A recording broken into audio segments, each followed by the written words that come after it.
Lynette Hooker is still missing from her last known location in the Bahamas about 5 weeks ago. Her husband, a suspect. I don't even want to say his name. The Coast Guard's involved, so hopefully there will be justice for Lynette. It's believed she perished at his hands. There is a history of domestic violence in their lives. They're 21 or 25 years together. I've heard both numbers. Even his stepdaughter suffered at his hands. And now she'll be the one singing for her mom. She is the one. And Ashley Banfield, by the way, from Drop Dead Serious. But also in the news is Vi Mitchell. Now, Vi had an idyllic life, and you just kind of want to look her up. Beautiful, successful, highly in demand for her business wisdom. 2 small children and 1 still in her belly. And her husband killed all of them the other night. Shot her, of course, took her unborn baby's life too. Shot their son and their daughter, and then himself. Supposedly everyone was truly taken by surprise, not having expected any such thing from him. Very quiet man, no social media life, although his wife was very public in social media. Now, though, that this has happened, there have been a few people speaking out saying he was the kind of person you tiptoed around and didn't want to be around if he were angry. But it just goes to show you, you never know what goes on behind closed doors. And my first husband even said that after the police were called to our apartment because the neighbors below us heard me scream. And they saw the picture of us hanging on the wall.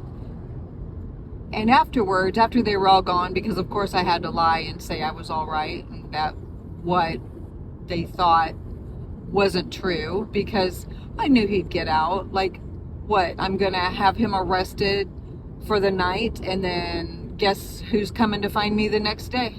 Yeah. Where was I gonna go? What was I gonna do? But he said when he looked at the picture of us all dressed up, him in his auxiliary state trooper uniform, he's like, yeah, pictures can look so good, but you never know what goes on behind closed doors, do you? And so true.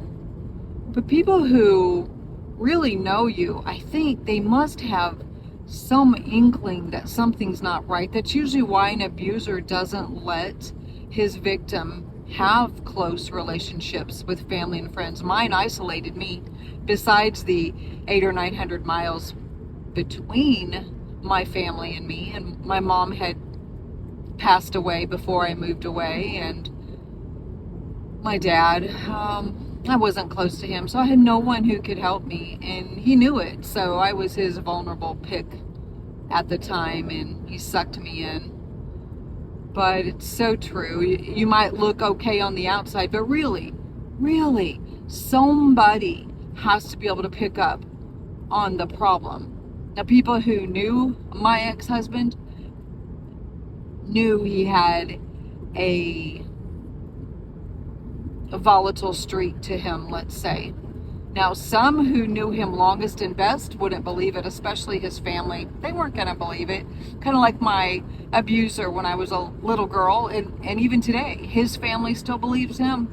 They don't believe me. Like, an 8-year-old girl's going to make that stuff up. I didn't even know what it was until it started happening to me, so don't tell me I made it up. But it's so funny. It's not funny. It's sick. And not the good kind of sick that people say, oh, that's sick, when they mean something's cool. It's just sick when abusers get the good treatment and their victims don't. Whether it's a rape victim or an abuse victim or a robbery victim, whatever. Usually it's the person who was victimized that gets the blame. Well, she shouldn't have this or she shouldn't have that. When, let's look at the perpetrators, y'all. Those are the people who need scrutiny. And if you know or suspect that there's abuse going on, you need to at least offer help, to not turn a blind eye and say, oh, it's none of my business. Because life and death is often at stake. 4 people in the Mitchell family are dead, plus the man who was supposed to be their protector, by the way. I was threatened with death so many times I can't even tell you, and told such horrible ways that he was going to kill me. And then he also lied and said he'd killed people in Vietnam, which he never even went to, but I didn't know that. So those horrors that he made me live with, and then the horrors that Brian Hooker told Lynette, the things he told her he'd do to her, it goes on and on. That's just 3 of us. My mom lived through it. My grandma lived through it. My great-grandmother lived through it. So y'all, it's very pervasive. It's not just my family, and it's not just high-profile families. It's out there everywhere. So offer love and assistance. Offer friendship. Safety is a big issue. You can't just step in, because that can get you killed too. But you do need to pray, and you do need to let people know that there is safety. There are ways out. And even that's scary, because like I said before, I went into hiding with my kids when we escaped. It was a very stressful and very scary time. But just pay attention. Be eyes and ears for those who can't be for themselves. And again, it's so personalized and individual, though, because I knew when I was trapped that I couldn't just escape, because he would find me. But there are ways to go into hiding. There is help available. If you need help, please reach out to a domestic violence hotline, or if you're the one doing the abusing, then you reach out for help.